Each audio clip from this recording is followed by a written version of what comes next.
Un portal. Dos radios. Muchas voces. Y vos. Radio Sónica y Sónica Más. Juntas para llegar más lejos. www.sonica.com.ar.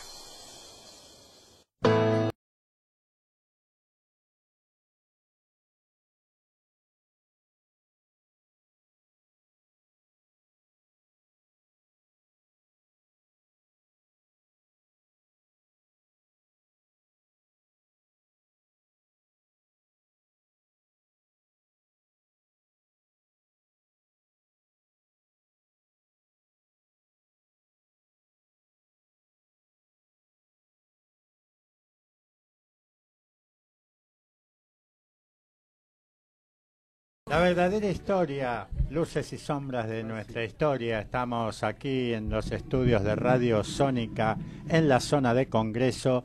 Aquí estamos con nuestro invitado Ricardo Cortés. Está el amigo Pepe Muñoz Aspiri, Javier Garín, Marilina Juárez. Buenas noches. Y quien les habla, Daniel Mojica, que he estado ausente algunos programas, pero no se van a salvar de mí. Te esperábamos ansiosamente. Muchas gracias.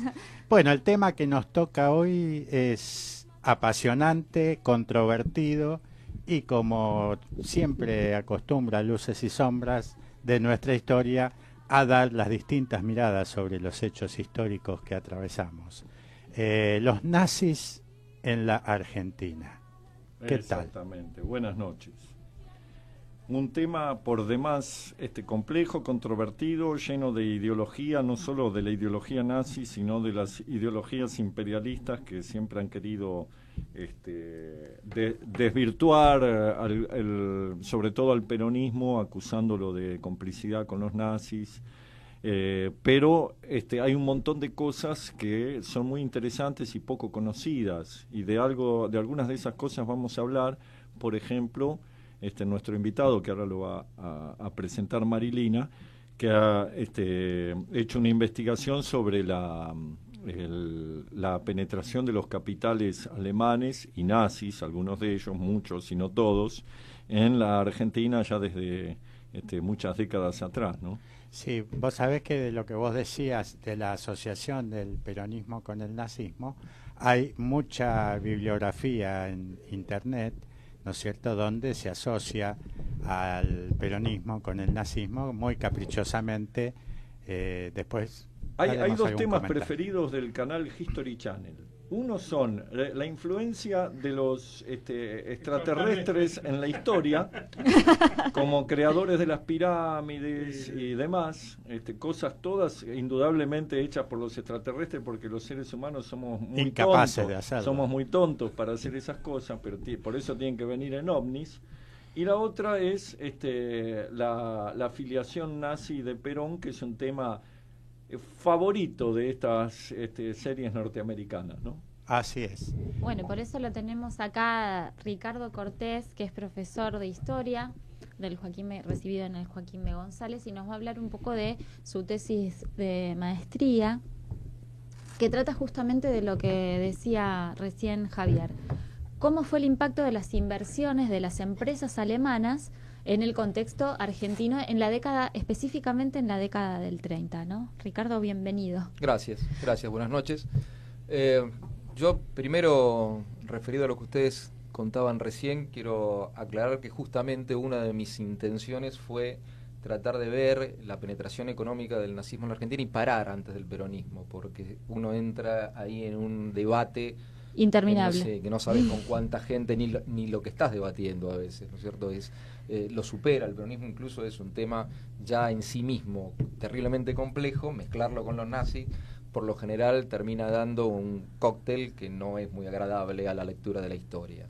Hay varias, realmente, no sé, bibliotecas, pero hay 4 o 5 libros de aparición relativamente reciente que tienen que ver con el peronismo y el nazismo, y por lo general son más investigaciones de tipo periodístico, ¿no es cierto? Y ataques políticos, digamos. Sí, donde no tratan de demostrar algo o no tratan de analizar una hipótesis, sino que ya parten de una hipótesis. Perón era nazi, punto. Entonces claro, ahora te lo demuestro. Claro. Entonces eso por lo general ya los tiñe de algo que es bastante complejo. porque, bueno, si ya me diste el resultado cocinado, ¿para qué voy a leer el libro, digamos, si me lo decís en los 2 primeros renglones de la introducción? A mí lo que me interesaba era justamente meterme por algunos laberintos respecto del nazismo en la Argentina, porque lo que ocurre a veces con el estudio del nazismo en nuestro país es que cuando en algún texto histórico, aparece el nombre de tal o cual persona vinculada al nazismo, ya está. Así, bueno, listo. Porque fulano era nazi. Bueno, no volvés de ese lugar. Y no es tan sencillo, porque el nazismo, ante todo, fue un gran movimiento político que tomó por asalto a Alemania. ¿Y quién lo huyó del nazismo? O sea, ninguno pudo ser indiferente a lo que ocurría. Ningún alemán fuera de Alemania pudo ser indiferente a lo que ocurría en Alemania. Los gerentes de las grandes corporaciones alemanas fuera de Alemania no pudieron ignorar al nazismo, era imposible que eso ocurriera, tuvieron que de alguna manera convivir con eso y tratar de tener alguna posición. Algunos se definieron rápidamente a favor, la gran mayoría hizo silencio. Digamos otra cosa, que aun cuando no fueran algunos de estos gerentes simpatizantes con el régimen nazi, porque si no sería hacer un reduccionismo. Exacto. Lo cierto es que Hitler tenía una política exterior muy agresiva, donde las embajadas alemanas eran propagandistas de su régimen y las empresas tenían que de alguna manera adaptarse a esa función propagandística, ¿no? Exacto. El nazismo tuvo todo un aparato destinado a llegar a los ciudadanos alemanes fuera de Alemania, con el objetivo de que esos ciudadanos alemanes fuera de Alemania aporten de manera concreta, no solamente ideológica, sino que aporten, que pongan dinero para sostener al régimen en Alemania. Tuvo una política muy agresiva, y Argentina no estuvo al margen de eso, y por supuesto desde Alemania se instruían y se mandaban agentes a montar la red de desarrollo de lo que después va a ser el partido en la Argentina. Y esos agentes, que por lo general venían desde Alemania y que no eran de los sectores más poderosos de la sociedad alemana, era gente reclutada por el partido y eran tipos sin demasiados escrúpulos. Venían y decían, bueno, esta es la línea del partido, esto es lo que se hace, y condicionaban a embajadores, condicionaban a empresarios, condicionaban a ciudadanos alemanes prominentes, lo cual no quiere decir que algunos de ellos igualmente simpatizaran. El tema es cómo se expresaba esa simpatía. Y eso es quizás lo más interesante para no caer en esa reduccionismo, decir, bueno, fulano es nazi porque es alemán y porque estaba en Argentina y porque participó un día de un acto, ¿no? Yo te pregunto, porque acá hay muchos estudios sobre la penetración de los capitales británicos en el Río de la Plata, ¿no? Desde ya mucho antes de Scalabrini Ortiz. Los hermanos Irasusta. Los hermanos Irasusta, política británica en el Río de la Plata. O sea, había una fuerte investigación, sobre todo de los sectores nacionalistas, que denunciaban con razón esta penetración de los capitales británicos, que tuvieron un poder y una influencia muy grande en el manejo de la economía argentina. ¿De qué manera qué importancia llegó a tener las inversiones alemanas? Digamos que en magnitud, Alemania se disputaba el tercer puesto junto con Bélgica en las inversiones en la Argentina. Tercer puesto. Y el primero sería Inglaterra. El segundo Francia. El segundo Francia y el después tercero llegó Alemania. Y después Estados Unidos, que empieza a crecer gradualmente. Hay un libro que es excluyente en el estudio del nazismo en la Argentina, que es de un historiador canadiense, que se llama Ronald Newton, está editado por Sudamericana y se llama El cuarto lado del triángulo. La hipótesis central de Newton, y que yo termino de alguna manera corroborando en el estudio particular que hago, es que Estados Unidos construyó el monstruo del nazismo para poder filtrarse y ir desplazando a Alemania del rol de tercer lugar en los negocios en la Argentina. Entonces, la idea es crear un monstruo. Creamos toda una estructura. Crear un cuco de la penetración nazi en Argentina. En Argentina, y a partir de eso avanzamos, ¿no es cierto? Presionamos al gobierno argentino y a las empresas. Fue un cuco dictado por motivos económicos, pero también por motivos políticos, sí, ¿no? Porque después se convirtió en un arma contra el gobierno de la revolución, ¿cómo es? No recuerdo, la del 43. Sí, claro. Y por otro lado tenemos, se convierte después en un arma cuando ya el régimen nazi había caído, por la cual Estados Unidos no solo ataca a Perón, sino que además fuerza el desplazamiento de Inglaterra, digamos. Sí, lo interesante es que, digamos, cuando la guerra está en el año 42, 43, y podríamos decir que empieza a notarse la declinación alemana en el campo de batalla, Norteamérica todavía estaba muy lejos de poder asentarse económicamente en algunos países de América Latina, de América del Sur sobre todo. Y Argentina era muy importante para los intereses norteamericanos. Sí, por lo tanto, político. presionaban, ¿no es cierto?, de manera permanente para lograr esto. Esa vinculación, esa cercanía que tuvieron algunos políticos y empresarios alemanes con los gobiernos argentinos, le permitió a los norteamericanos empezar a socavar las bases del poderío alemán en la Argentina. Pero discúlpame, justamente la política de Estados Unidos, esto lo sabes mejor que yo, ¿no? Que lo demuestra Carlos Escudé en Inglaterra, en Gran Bretaña, Estados Unidos, de declinación argentina. Lo que ellos tenían que desplazar no era tanto la influencia alemana, sino la influencia británica. Es decir,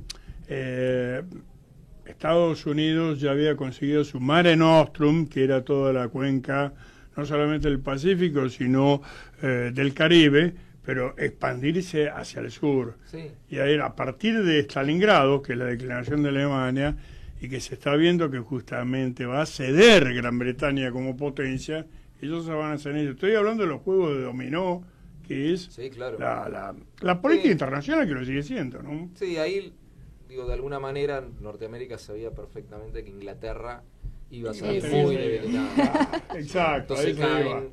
El hijo pródigo iba a ocupar ese lugar. O sea que de alguna manera ese espacio lo iban a terminar ocupando. Pero el problema, por eso digo ahí en la bisagra, cuando no se sabía si Alemania perdía la guerra o no. Hasta el 42 parecía que no.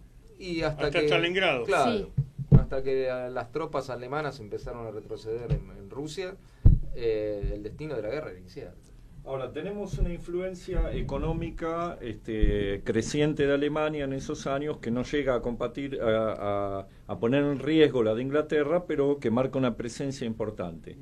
Tenemos una influencia cultural alemana, sobre todo en el ejército, a través de la admiración fuerte del ejército argentino por el estilo, la formación y las prácticas del ejército prusiano. A partir de ahí, un sector importante de las Fuerzas Armadas, del ejército, digamos, porque la Armada anglófila siempre. Fue siempre anglófila, pero hubo un sector que era germanófilo. Es interesante, sí, eso es tal cual vos lo decís, digo, y forma parte de todo un universo de admiración de ciertos sectores de lo que era el establishment político, económico argentino a comienzos del siglo XX por Alemania, por la cultura alemana. Hay mucho, hace un ratito hablábamos de los científicos alemanes fuera del aire y maestros, técnicos, hay admiración hacia las escuelas técnicas alemanas y se copian. Hay mucho tratado de reciprocidad económico entre Argentina y Alemania que van creando un clima, ¿no es cierto?, de cooperación que es muy interesante. Y el nazismo fue como un mazazo contra eso. Y vos, Pepe, que conocés un poco del tema de la mentalidad del ejército, del tema estratégico, de defensa, ¿qué peso tenía esta visión de lo prusiano en el ejército argentino? Pero no solamente lo prusiano, por ejemplo, Colmar von der Goltz habla justamente de la concepción de nación en armas, y eso lo toma Perón para hablar pueblo en armas, pero sobre todo cuando habla, yo siempre digo, medio en broma y medio en serio, que Perón no vino a socializar los medios de producción, sino que vino a crearlos con sus soldados y con sus trabajadores. Es decir, siguiendo esa disciplina, por más que la influencia que pudo haber tenido en Europa, y eso está en el libro de Ignacio Coplet de Villar, Cartas de Roma, es más desde Italia, es más de Mussolini. Ahora, me interesa lo que estaba diciendo él recién, de lo cultural, porque no solamente vienen los científicos después de la guerra, sino que con la caída de Europa bajo lo que vendría a ser el Pacto de Varsovia, viene mucha gente escapando también de Rumania, que habían integrado la Guardia de Hierro Cornelio Codreanu, que habían sido los que se llaman colaboracionistas, pero estoy hablando de científicos, estoy hablando de biólogos, estoy hablando de naturalistas, que van a integrar justamente la época de oro de la Universidad de Tucumán, que es la época de Descole, donde se refugiaron, por ejemplo, españoles que venían rajando del franquismo porque eran republicanos y otros que venían rajando de los rusos porque habían sido simpatizantes de Europa del Este. Pero eran todos científicos. Obviamente todo esto se fue a la miércoles en el 55 y quedó justamente el proyecto, está en la ruina todavía, de la ciudad universitaria con un cable carril. Vos estás sintiendo, lo sabés, Horacio Descole, que fue un tipo maravilloso. Es decir, nosotros recibimos justamente residuos de la guerra en el buen sentido, que eran los mejores, no importa la ideología, se trataba de buscar ese conocimiento. Richter, por ejemplo, no le fue bien con la fisión nuclear cuando le dieron la isla Huemul, y ahora se dice que el nahuelito no es otra cosa que una mutación genética de esos experimentos. Entonces ya el antiperonismo a través del nazismo nos hace llegar a los expedientes X del mundo bolita. Estoy diciendo los absurdos que se han hecho. Pero me encanta lo que está diciendo, porque está diciendo que no, acá había una comunidad alemana ya asentada mucho antes que la que recibe a los de, pero que vienen, inclusive estábamos hablando del cuadro famoso de nuestro uruguayo que se llama La Conquista del Desierto, en que en un costadito está, por supuesto, Rock, encabalgado, pero un costadito saben que son los científicos alemanes que van a acompañar a la mal llamada Conquista del Desierto. Era de antes, claro, estamos hablando de las inversiones, ¿no? Pero, porque cuando se habla de los alemanes, lamentablemente confundimos las inversiones, el nazismo, y hubo gente que estaba acá que era absolutamente, no querían saber nada, inclusive italianos, porque Mussolini llegó a decir, perdimos África, pero tenemos la gran colonia transatlántica, que es verdad, acá la cantidad de italoparlantes superaba a los hispanoparlantes, pero los de acá no quieren saber nada con Mussolini, estamos acá por otra razón. Pero hubo algunos criollos, sí. Y ahora bueno. con el tema, hubo algunos criollos que no solo querían saber mucho con Mussolini, como el caso de Uriburu, que le dio el golpe de Estado a Irigoyen y proclamaba su adhesión ferviente al fascismo, sino que además hubo sectores que adhirieron al nazismo con mucho entusiasmo. Y quiero hacer referencia, porque esto no lo quiero dejar pasar, porque es una pelota que ha quedado picando, que es, por un lado, el gobernador de la provincia de Buenos Aires, conservador, que era Manuel Fresco, que hizo una gobernación interesante en materia de obras públicas, pero que era un connotado simpatizante del régimen nazi. Y su ministro de gobierno era el señor Roberto Noble, luego fundador de Clarín, que tenía en su despacho el retrato de Mussolini y que fue junto con Fresco adherente y estuvo presente en el mayor acto nazi que hubo en América Latina. En América Latina, fuera de Alemania, que fue el acto del Luna Park de 1938. Con toda la estética wagneriana, verdaderamente. Ahora, interesante que Clarín en este momento representa un proyecto que es la antítesis de lo que puede ser el fascismo o el nacionalsocialismo, es decir, más allá de crímenes, todo esto eran proyectos que eran nacionalistas, estatizantes y socializantes, a su manera. Y ahora, bueno, yo me he encontrado en este momento muchos rosistas que son macristas y que hablan de la línea Rosas, Videla, Macri. Los he visto, Pero vamos a hablar de algo serio, ¿no? No, pero cuidado, porque ahora, por ejemplo, se está hablando, siempre hablamos de el nazismo, la influencia sobre el peronismo, pero acaba de salir un libro que se llama El Pacto Perón-Israel, que lo prologó el profesor Antonio Caponeto, lo hace un pibe, dicen que ese libro lo hizo él. Entonces pasamos de que el peronismo trajo a todos los nazis, ahora resulta que era Perón-Israel. ¿Por qué? Porque reconoció el Estado de Israel y porque Evita, y hay fotos, está con Golda Meir, que ella le reconoce, Golda Meir, lo que había mandado, ¿no? A ver, vamos a volver al trabajo de Ricardo. Pero vamos a volver al trabajo de Ricardo, porque se confunden los temas. Disculpame. No hay problema. Me fui al demonio, pero todo se capilariza. No, yo me parece, retomando algunas de las cosas que decíamos, digo, ahí hay una línea delicada, ¿no es cierto?, el separar a la comunidad alemana del nazismo de una manera así tajante, que es, cuando uno lee alguna bibliografía, es lo más común, digamos, ¿no? Donde hay alemanes hay nazis, y entonces después es muy fácil ver nazis por todos lados.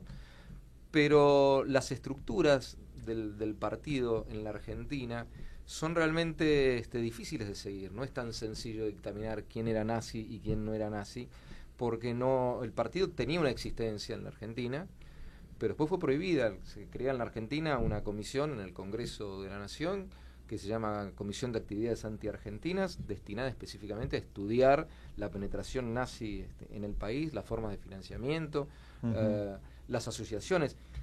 Hay, no sé, más de 100 asociaciones alemanas. Creo que lo que pone en evidencia el peligro real del nazismo es ese acto en el Luna Park, y la importancia numérica, la cantidad de gente que estuvo, y había un órgano de prensa que era que casualmente se llamaba Clarinada. Sí, claro.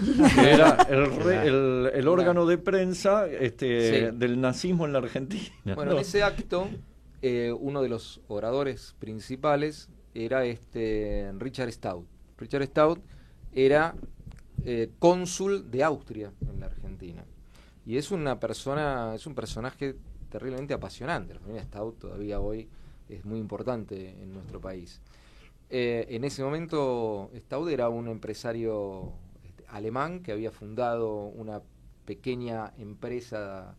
Como había tantos alemanes que tenían las empresas mercantiles que exportaban productos argentinos e importaban productos alemanes. Pero el capitalismo alemán tiene una característica que es muy singular y que lo distingue mucho del inglés y del norteamericano, en el cual los bancos y las empresas trabajan de manera asociada. Entonces uno siempre ve que en el directorio de una empresa... Porque es un capitalismo que nació como un proyecto estatal. Exactamente. Bajo, digamos, la égida de Bismarck y del economista alemán del nacionalismo económico List. Exactamente. Qué interesante esto, para destacarlo. Y ahí hay como un entramado de empresas alemanas en la Argentina, en la cual se van asociando unas con otras, y son empresas muy grandes. La Siemens tenía 3 filiales en la Argentina, y las empresas Richard Staudt era vicepresidente de una de ellas. El vínculo Siemens-nazi en Alemania es indisociable. La Siemens en Alemania colaboraba abiertamente con el nazismo. Entonces, la mirada norteamericana decía, bueno, si allá funciona así, en todo el mundo funciona igual. Pero acá no se pudo probar, a pesar de que la Siemens tenía... ¿Y la empresa Bayer? ¿Y Bayer? Y sí, absolutamente. Acá Bayer empezó a funcionar más tarde y había otras químicas. La industria química era muy fuerte en Alemania. Es la pionera. Construcciones, acero, electricidad y química. Digamos, ahí está el fuerte de las empresas alemanas en el mundo prácticamente. Y en la Argentina no era la excepción. La Cámara de Comercio alemano-argentina congregaba a representantes de todas las grandes empresas, entre ellos Richard Staudt, que fue orador en este acto y, digamos, vicepresidente de la Siemens en la Argentina. Y él los empresarios jamás hicieron una declaración en la Argentina. Bueno, pero fue orador del principal acto nazi. Pero no está ni su filiación al partido, no dejaron ni su huella. colaboración al partido. Por sus hechos los conoceréis. Claro.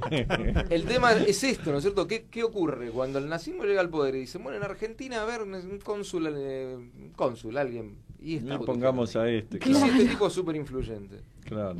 Staudt dirigía el Instituto de Cultural Germano Argentino. Claro. Había donado la casa en la cual funcionaba. Donó la embajada argentina en Berlín, su familia. La empresa se convirtió en un monstruo. Y el tipo era uno de los principales empresarios alemano-argentinos. Y además de todo eso, para mayor confusión de todo el mundo, estaba nacionalizado argentino. O sea, el tipo decía, ¿usted es nazi? No, yo soy argentino. Claro. Como usted para fue cónsul. Fui cónsul hasta el 39. Cuando empezó la guerra, nombraron a otro. Claro, yo soy neutral. El Tercer Reich tuvo un ministro argentino que era Walter Darré, claro, que es el primero que empieza a hablar, el primer hippie que empieza a hablar de los cultivos orgánicos, que es increíble, que era de la agricultura y todo esto. Digo argentino porque viene nacido aquí, se había formado acá, se fue muy grande. Él era un argentino de asado y todo esto, ¿no? Bueno, y de alemanes que vinieron a la Argentina es otro capítulo. Se ha convertido en una materia de curiosidad tal que acá Daniel estuvo buscando sitios de interés turístico del nazismo en Argentina, lo cual suena insólito, pero bueno, no deja de... Dice, se vende en Bariloche una inédita handbook que propone a los turistas llegar hasta sitios de esa ciudad que estuvieron relacionados al nazismo a partir de la década del 40. Dice, el libro se comercializa bajo el título Bariloche Nazi, Guía de Turismo. Y la tapa está ilustrada con la imagen del centro cívico, pero mediante un fotomontaje se ha quitado la estatua del general Julio Argentino Roca, que en realidad es la que se encuentra ubicada en el centro de la plaza principal de ese paseo. En su lugar aparece un monumento a Adolf Hitler realizando el clásico saludo nazi con el brazo extendido en alto. La guía es escrita por el periodista Abel Basti y basada en un estudio del catastro de Bariloche, que revela dónde vivieron varios alemanes quienes buscaron refugio en Argentina cuando terminó la Segunda eran ciudadanos Guerra. ilustres. Ciudadanos ilustres. Por ejemplo, ¿quién? Bueno, acá habla de Erich Priebke, ¿no es cierto? Según dicen, también hay una mitología de que Adolf Hitler y Eva Braun vivieron en Bariloche, que no es verdad que se suicidó en Alemania, sino que vivieron en Bariloche. Y Gasalla dijo eso, sí. ¿Cómo? Gasalla lo dijo. Que lo había visto con China Zorrilla, sí. Paseando. Dice, uno de los lugares... Paseando, que los había visto, que iban cantando, abuelito, dime tú. Dice que en la estancia San Ramón, que fuera propiedad del Principado alemán de Schaumburg-Lippe, y el otro es la mansión Inalco, ubicada a orillas de Nahuel Huapi, que perteneció a ¿quién? A Jorge Antonio. Uy, ¿Qué ahí tiene que ver tenemos... eso? ¿Es que Jorge Antonio era un personero nazi? No, pero aparentemente lo relacionan, digamos, con... Está el libro de Gaby Weber, es una periodista y historiadora alemana muy importante, sobre Mercedes-Benz. Mercedes-Benz, sí. Y la participación de Mercedes. Llegó a la Argentina después de Jorge Antonio era fue directivo de Mercedes-Benz. Claro. Y fue quien acercó, lo cual revela cierto grado de acuerdo político, ¿no? Y una de las hipótesis es que parte del dinero que apoya la campaña presidencial de Perón entró a través de Mercedes-Benz y era... Bueno, pero es muy posible que hubiera algo de eso, cosa que desconocemos. Pero lo que sí sabemos es que hubo varios personajes. Erich Priebke, yo quisiera recordar, porque por ahí algunos lo tienen presente y otros no, fue hace poquito, hace no mucho, que fue descubierto, hace pocos fue años, extraditado a Italia por la masacre de las Fosas Ardeatinas, que hay un film que recrea esa masacre. Habían matado a 33 alemanes, los partisanos italianos, y Hitler da la orden de que por cada muerto alemán mataran a 10 italianos.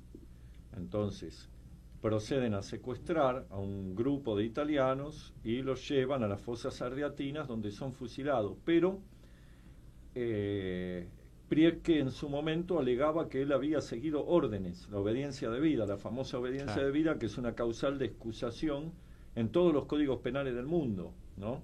Lo que sucede es que no mataron a 330 según la orden de Hitler, mataron a 335, hubo 5 de chapa que los mataron por gusto, por placer, digamos, por encima de la orden, digamos. Lo que motivó este juzgamiento que tuvo Priebke y que fuera rechazada esa causal de su defensa, digamos. Priebke no era integrante de la Wehrmacht, que es el ejército alemán, como estábamos hablando de Kriegsmarine. Priebke era Waffen-SS, es decir, era tropa política, era un grupo paramilitar. No es lo mismo, no integraba el ejército alemán. Bueno, pero alegaban, en su momento, sus defensores alegaban que él había cumplido órdenes, lo cual obviamente también acá lo hicieron, no era así por lo que dice Pepe, pero tampoco era desde el momento en que no cumplieron la orden, sino que fueron Más en allá. exceso, ¿no? Bueno, claro. Incluso acá dice que Adolf Eichmann fue descubierto por los servicios secretos de Israel, el Mossad, en Bariloche en 1956. No, en Bariloche no, en San Fernando. En San San Fernando. Fue Fernando. en Bueno. San Fernando. Él trabajaba para la Mercedes-Benz, que está ahí en la zona norte. Como muchos otros refugiados nazis que trabajaron en la Mercedes-Benz. Eichmann fue juzgado en Jerusalén, de ahí viene aquella famosa frase de Hannah Arendt, porque Hannah Arendt seguía el juicio. Exacto. En Israel, seguía el juicio y estaba asombrada de los argumentos que daba Eichmann. Eichmann decía no solo que cumplía órdenes, sino que él era un engranaje de la maquinaria burocrática que llevó a la solución final, al exterminio en la cámara de gas de millones de judíos. Entonces él decía, no, yo me limitaba a hacer mi tarea burocrática. Claro. Entonces ahí viene aquella frase que se ha hecho célebre de Hannah Arendt, de la banalidad del mal, de cómo un simple burócrata era parte de una maquinaria destinada a matar en manera industrial. Claro, que no cuestionaba esas Pero órdenes. dentro de la banalidad del mal, discúlpame, Eichmann no fue extraditado. Fue secuestrado. Fue secuestrado Sí. por un Es comando cierto. que vino disfrazado por el sesquicentenario, violando absolutamente, más allá de los crímenes que haya cometido. Pero vino un grupo que decía, venimos a festejar, a conmemorar el sesquicentenario, lo chuparon, se lo llevaron allá, violaron Sí, fue absolutamente secuestrado. la soberanía argentina. Ujú. Que era un criminal, estoy de acuerdo. Entonces me gustaría que en algún momento alguien vaya a secuestrar a los criminales de guerra del actual gobierno israelí con lo que están comiendo. Entonces ya están comiendo en otros lados. Directamente nos reventamos el derecho internacional, de esto lo hemos hablado. Sí, una cosa no quita la otra. Una cosa digamos. no quita la otra. O Pero sea, hay que aclarar, Israel- fue secuestrado. Israel procedió de manera ilegal al eso secuestrarlo y bueno, era justo su No lo estoy juzgamiento porque era justificando, por Dios. era un No, no, criminal obvio. terrible, ¿no? Que formó parte del una maquinaria exterminio. Sí. aceitada. ¿no? Tenemos que ir a un pequeño corte, vamos a escuchar un tema musical luego y seguimos acá con esta interesante charla acerca de los nazis en la Argentina con nuestro invitado Ricardo Cortés, que realmente está haciendo muy ameno esta charla. Bueno, estábamos escuchando la cabalgata de las Valquirias de Richard Wagner a pedido acá de una fanática. Bueno, pero como siempre sucede en los programas radiales y especialmente en Luces y Sombras, fuera del aire se produce lo más interesante. Podríamos rebobinar Dos cositas. Ahora le vamos a dar la palabra a nuestro invitado, porque dijo unas cosas muy interesantes sobre la presencia alemana, sobre estas acusaciones contra Perón. Pero vamos a dejar una cosa en claro que creo que pensamos todos los que estamos acá. Que esta historia de vincular a Perón con los nazis es una maniobra política e ideológica para desacreditar a Perón. Así Esto es. quiero que dejarlo bien en claro que opinamos de esta manera, porque la verdad es que el asilo o el refugio a personajes que se fugaron cuando el nazismo fue derrotado, no fue únicamente en la Argentina, fue en la Argentina, fue en Brasil, fue en Estados Unidos, Paraguay. fue en la Unión Soviética, que se llevó un montón de científicos, en Paraguay, fue en un montón de países, y no solo fue de los criminales de guerra nazis, también los criminales de guerra japoneses fueron protegidos por los Estados Unidos. Entonces, pongamos bien en claro esta cuestión, porque si no, hay un reduccionismo y parece que Argentina fue un nido de nazis y resulta que el autor de los diseños de la NASA para llegar a la Luna, Werner von Braun, que fue un criminal de guerra, que creó las B-2, que bombardeó Londres y otras ciudades europeas, y que tuvo en las fábricas de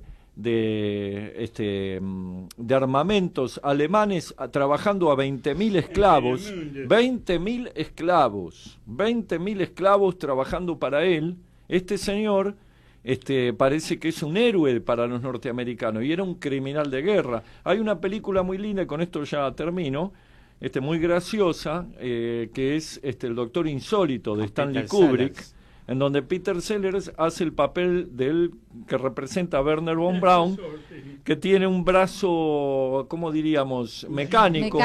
Tiene, sí. Porque el hombre le perdió un brazo en la guerra y tiene un brazo mecánico que es como su subconsciente nazi. Claro. Y a medida que va hablando se va enfervorizando y de repente el brazo derecho se le levanta y hace el saludo así, y él trata vanamente de recogerlo, pero no logra con su subconsciente, ¿no? Bueno, decías algo muy importante. No, que no solamente eran alemanes, también eran, por ejemplo, croatas, eran húngaros, porque tenían a Ante Pavelic, eran tipos que habían colaboracionistas que habían trabajado con el régimen. Fue una guerra ideológica, ¿eh?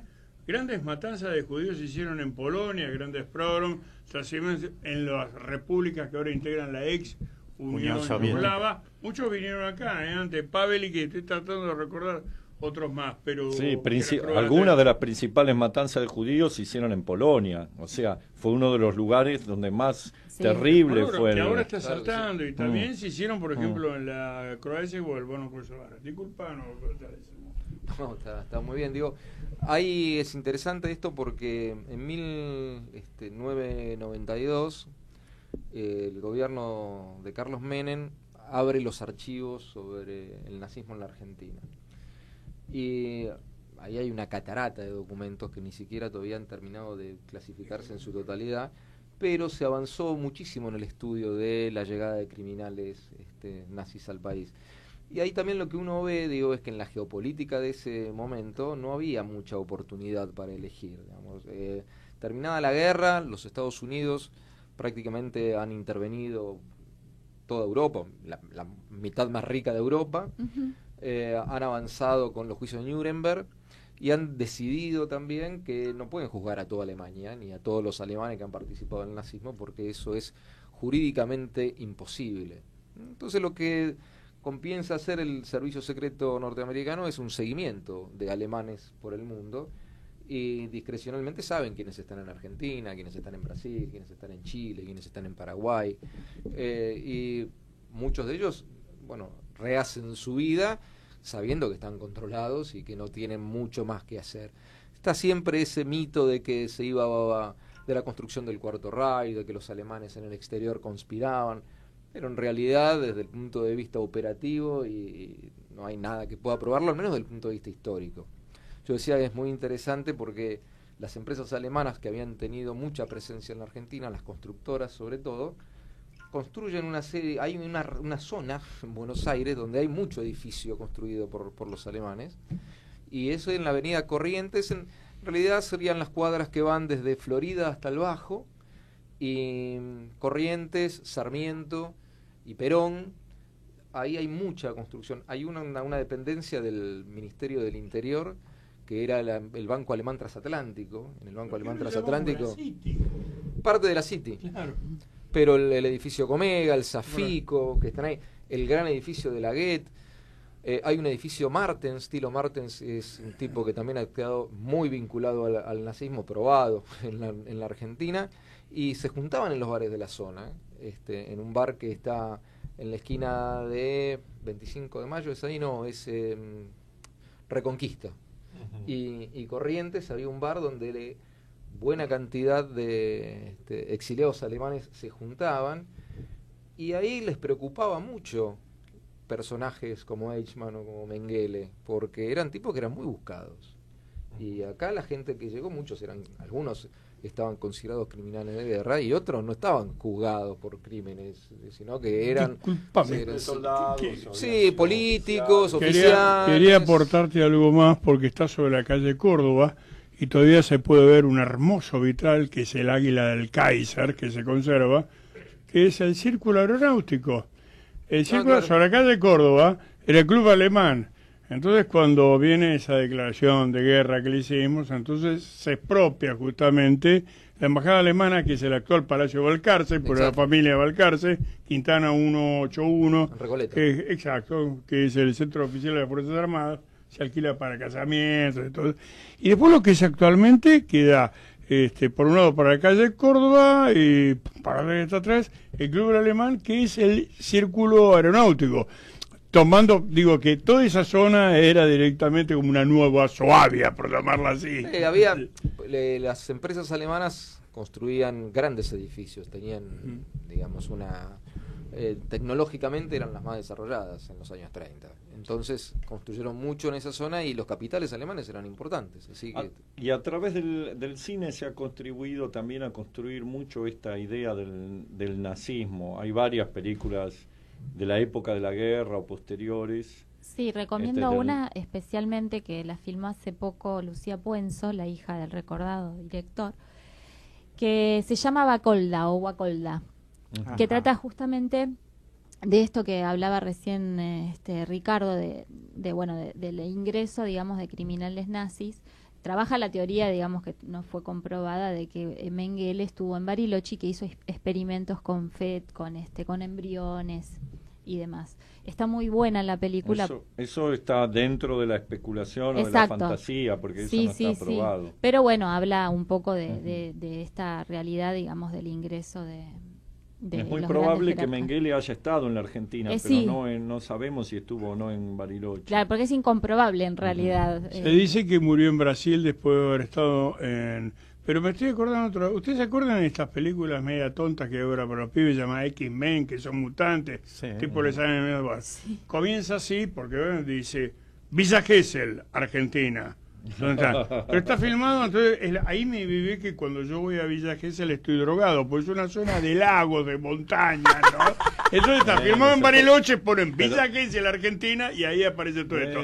Son los argentinos. Es cuando venía la Mujer Maravilla, le digo, sí, pero cuando vos empezás a falsificar en todo esto, te das cuenta que falsifican en todo. Pero yo sé que es un detalle. Tampoco existen los mutantes. No, bueno, algunos hay, pero digamos la presencia de los nazis en la Argentina, que hasta estas películas debe tener 4 o 5 años, yo la agarré de casualidad. Bueno, pero películas, ¿no?, que se suponen que son serias. Acá. Por ejemplo, Gilda, que transcurre en Buenos Aires, en una lucha entre los nazis y los norteamericanos. Los 4 jinetes del Apocalipsis. Los 4 jinetes del Apocalipsis, otra película basada en una novela de Blasco Ibáñez. De Vicente Blasco Ibáñez, sí, exacto. Que también está situada en la Patagonia, en la Pampa Argentina. Sí. En la Pampa húmeda Argentina, sí. Perdón. Y hay unas cuantas, algunas que no están específicamente en la Argentina, pero es en el Río de la Plata, por ejemplo, Los Niños del Brasil, que es la teoría de Mengele en Paraguay, en realidad no en el Brasil, sino en Paraguay. Exacto. Transcurre la película donde se supone que en algún momento estuvo Joseph Mengele también. Y algunos refugiados nazis que han dado mucho que hablar, como por ejemplo Klaus Barbie, que fue un refugiado en Bolivia, criminal terrible, y que era asesor de Banzer, del dictador boliviano, ¿no? Sí, también ahí tenemos, digamos, una porque muestra además de esa han prestado colaboración y, digamos, asesoramiento a varias dictaduras. Algunos de estos criminales de guerra. Pero eran funcionarios para la Guerra Fría, eran funcionarios para los Estados Unidos. Para los Estados Unidos. Es más, toda la Gestapo que estaba instalada en Francia, ninguno fue juzgado, porque los norteamericanos le dijeron, denos los archivos del Partido Comunista Francés. Y sabemos de muchísimos que estaban trabajando en los servicios norteamericanos. Y como decíamos hoy, algunos científicos alemanes fueron llevados a la Unión Soviética directamente. Tal vez no fueron por su voluntad, pero digamos siguieron desarrollando su actividad en la Unión Soviética. Es decir, que no hay límites ideológicos en esto, ¿no? Es una cuestión geopolítica. Los yanquis y los rusos se llamaron alemanes, pero trajo los nazis. Claro. El tema es que, digamos, desde el punto de vista histórico, en la dinámica del proceso histórico, lo interesante es que termina la Segunda Guerra Mundial, inmediatamente comienza la Guerra Fría.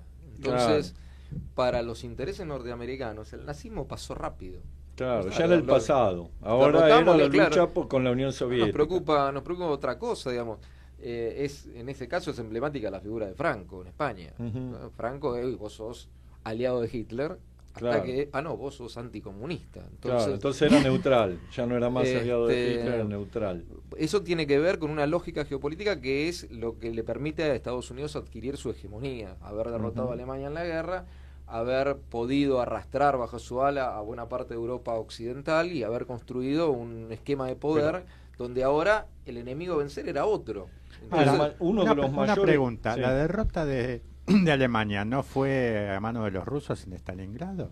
Bueno, ahí comienza la debacle. Ahí empiezan a perder. Porque esa fue la derrota. No, el mérito se lo lleva la derrota de Alemania es Stalingrado. Entonces, tomando tus palabras, es mucho más fácil para Estados Unidos elaborar esto. ¿Por se qué apropiaron razón? de esa derrota. Porque fue Rusia la que vivió Y justamente puso los muertos. el nazismo y 20 millones de muertos. Y Estados Unidos se permite hacer todas sus guerras externas.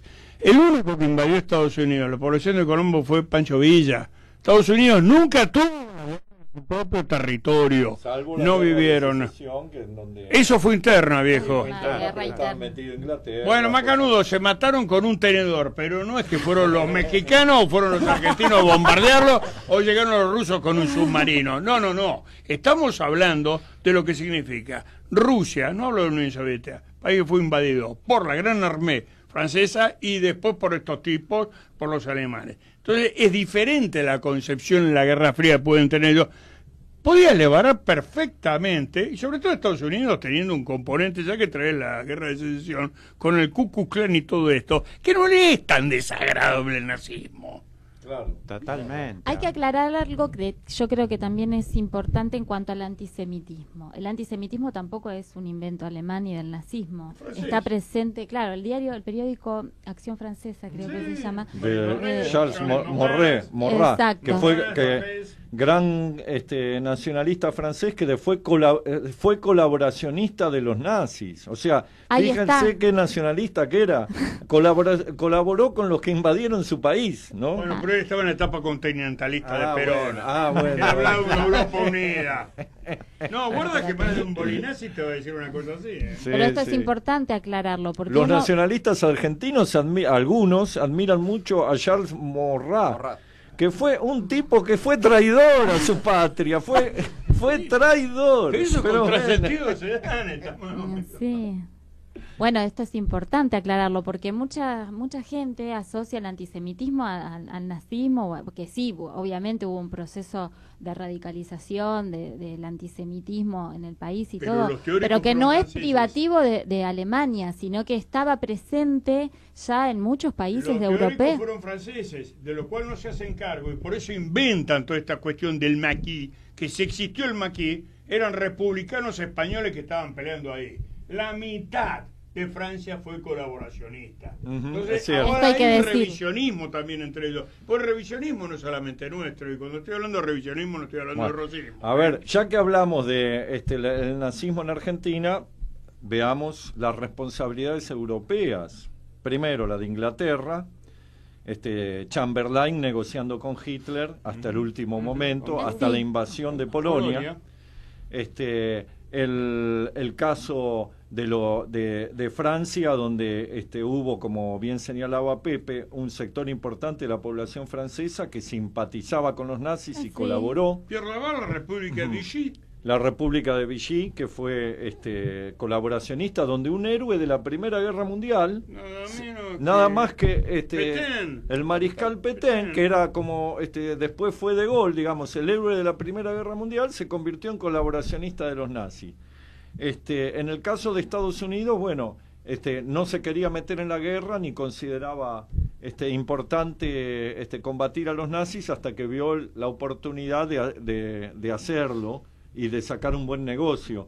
Y en el caso de o sea, acá hay una gran hipocresía. Lo que vos señalabas, Marilina, del antisemitismo, podemos remitirlo a la Europa cristiana medieval, También. en donde ya el judío era perseguido. Exacto. Ya, Henry Ford escribe, el judío universal, que estaba a la derecha de Hitler y del cura Membiel juntos. claro. Hay que leerlo, ¿eh? Sí, Pero sí. Henry Ford era yo lo he leído. un nazi repugnante Henry Ford. y bueno, qué sé yo, El- parece que no hubiera existido eso. El rey de Inglaterra que abdicó después para casarse con Claro, con Wallis también Simpson. tenía Está comprobado. estrechas relaciones con los nazis. la ideología antisemita, que los pogroms que se realizaban en Rusia, que También. fueron el precedente de los campos de concentración. Venían de la época de los Zares. Claro, de la época de los zares. Nos quedan 3 minutos, le podríamos dar el cierre a nuestro invitado. Sí. No, bueno, hay una cuestión con el tema del nazismo que a mí me parece importante destacar desde el punto de vista del análisis, ¿no? El nazismo son muchos temas todos juntos, por eso nos van surgiendo Claro. vínculos y relaciones. Y actualmente, digamos, los estudios sobre el nazismo siguen muy creciendo permanentemente, digo, siguen muy activos. Creo que aparecen 3 o 4 libros por mes acerca del nazismo, distintos aspectos. Y aparecen como 30 nazis por mes nuevos. Sí, eso tampoco se acaban. Pero, digo, por un lado está todo el tema del holocausto, es un tema en sí mismo. Todo el tema de los refugiados es un tema Claro, ahí en sí mismo. deriva muchas... La guerra, la parte militar es un tema en sí mismo, y el Estado nazi es un tema en sí mismo, ¿no es cierto? Son campos que se tocan, y Hitler es un tema en sí mismo, campos que se tocan, pero es una disciplina muy amplia. Por lo tanto, el debate es permanente y la aparición de textos es permanente. Yo recomiendo muy fervientemente los libros de un autor inglés que se llama Ian Kershaw. Buenísimo. Que está considerado uno de los principales Tiene, estudios. sí. Tiene dos tomos de la biografía de Hitler que tiene como 700 páginas cada uno. El mito de Hitler. El mito de Hitler, y hay algún otro más que no me estoy acordando, pero los recomiendo fervientemente, digamos. Es como, digamos, es el autor actual acerca del La dictadura nazi es un muy buen libro de Ian Kershaw que también recomiendo fervientemente. Es un autor. Por lo tanto, brillante. hay mucho para ver sobre el nazismo y hay mucho para Y hay un montón de capítulos de La Mujer Maravilla que recomienda Pepe. Bueno, queremos darle las gracias a nuestro invitado por esta visita que nos ha hecho y nos ha esclarecido en muchos aspectos. Quiero decir que bueno, nos queda 1 minuto, así que podemos saludar a nuestra audiencia y decirles que el lunes que viene volveremos a estar con Luces y Sombras. Y vamos a tocar un tema controvertido, si es que vienen las invitadas que estamos... ¿Podemos dar un anticipo? Bueno, el anticipo del tema. Del tema. ¿No? Estamos en plena discusión del tema del aborto. Bien. Vamos a hablar de algo de eso en la historia. La maternidad también. La maternidad, ligada a el la aborto, historia, la niñez. La eugenesia a través de la historia. Son cosas un poco siniestras en algunos casos, pero y que muy hay que echar luz interesantes y sobre de ellas. actualidad sobre todo, ¿no? Es la eugenesia actual, ¿eh? La eugenesia actual con los planes económicos que tenemos. Bueno, pero vos siempre aprovechás para pegarle a Macri. Esto Ahí no, está. así no vale. Bueno, esto ha sido Luces y Sombras de nuestra historia. Gracias por ponernos al aire. Me olvidé. Camilo. Camilo. El operador estrella. El operador Cuando del nació capo. Camilo, nació una cruz. No una cruz de madera, sino de luz. Camilo, Vamos, Ahora Camilo. cantás también. a veces tengo ese patodica en los boliches, cantantes, después con los autos, ¿viste? Monedita. Hasta el próximo lunes. Esto ha sido Luces y Sombras de nuestra historia. Gracias, Ricardo Gracias, Cortés. viejo. Gracias, Muchas Pepe gracias. Muñoz Astiri. Jaspiri. Javier Garín y Marilina Juárez. Gracias. Desde sus estudios ubicados en Avenida Callao